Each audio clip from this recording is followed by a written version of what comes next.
Shalom pemirsa yang diberkati Tuhan. Bertemu kembali dalam seri pelajaran Sekolah Sabat. Mari kita sama-sama berdoa. Bapa di sorga, Allah yang baik, Allah yang penuh kasih.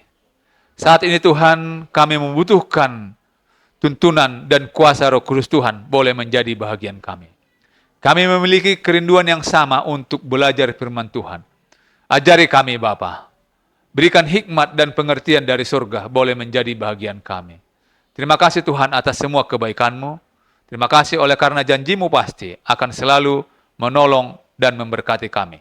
Di dalam nama Yesus kami berdoa. Amin. Pelajaran Sekolah Sabat, Kamis 18 April 2024. Judulnya, Peperangan untuk Pikiran.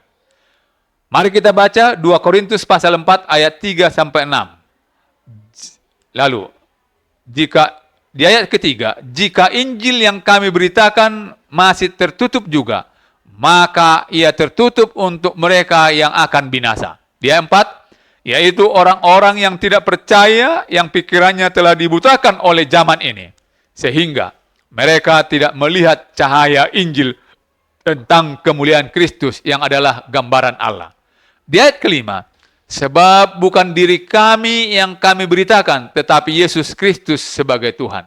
Dan diri kami sebagai hamba-Mu karena kehendak Yesus. Di ayat 6, sebab Allah yang telah berfirman, dari dalam gelap akan terbit terang. Ia juga membuat terangnya bercahaya di dalam hati kita. Supaya kita beroleh terang dari pengetahuan tentang kemuliaan Allah yang nampak pada wajah Kristus. Apakah artinya yang pikirannya telah dibutakan oleh ilah zaman ini, sehingga mereka tidak melihat?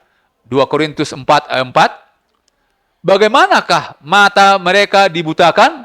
Bagaimanakah mata mereka dicelikkan? Kata Yunani untuk pikiran dalam ayat ini adalah noema. Secara harafiah, kata ini berarti persepsi atau kemampuan mental kita. DSD Bible Commentary membuat pernyataan yang mencerahkan tentang ayat ini. Peperangan antara Kristus dan iblis adalah peperangan untuk memperebutkan pikiran manusia.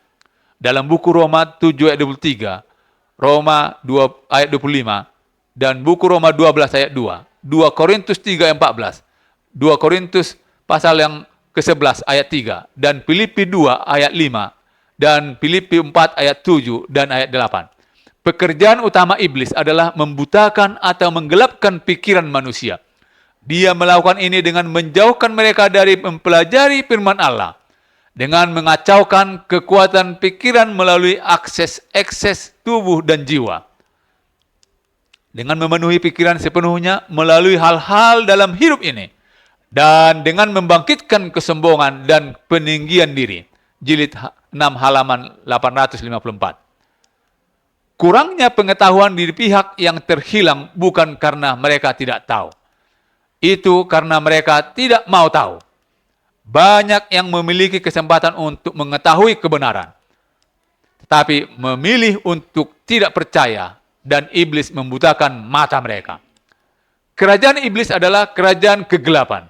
Seperti yang ditambahkan oleh DSD Bible Commentary, Injil adalah satu-satunya sarana yang dengannya skema jahat dan tipu daya iblis dapat disingkapkan, dan yang dengannya manusia dapat melihat jalan keluar dari kegelapan menuju terang. Jilid 6 halaman 854. Inti dari pekabaran perjanjian baru adalah kehidupan, kematian, dan kebangkitan Yesus. Yesus adalah inti dari Injil dan merupakan pusat dari kitab suci. Seluruh kitab suci bersaksi tentang Dia. Yohanes 5 ayat 39. Bacalah Yohanes 1 ayat 4, ayat 5 dan ayat 9 dan ayat 14.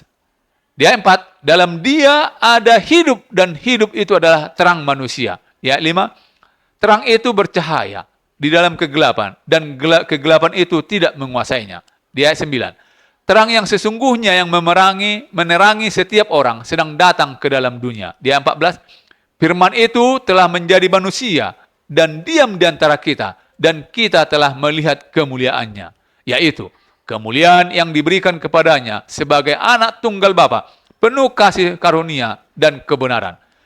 Bagaimanakah ayat-ayat ini menggambarkan Yesus? Perhatikan secara khusus. Yohanes 1 ayat 14. Selama berabad-abad, awal gereja Kristen, orang-orang percaya perjanjian baru, sepenuhnya berkomitmen kepada Kristus sebagai Dia yang menjadi terang dalam kegelapan mereka. Mereka ditebus oleh kasih karunia-Nya, diubahkan oleh kuasa-Nya, dan dimotivasi oleh kasih-Nya. Bahkan, kematian pun tidak dapat memutuskan ikatan kesetiaan mereka kepada Kristus. Mereka mengenali tipu daya iblis dalam terang Injil yang mulia. Kristus selalu memiliki pria dan wanita yang oleh kasih karunia-Nya telah berdiri dengan berani demi kebenarannya.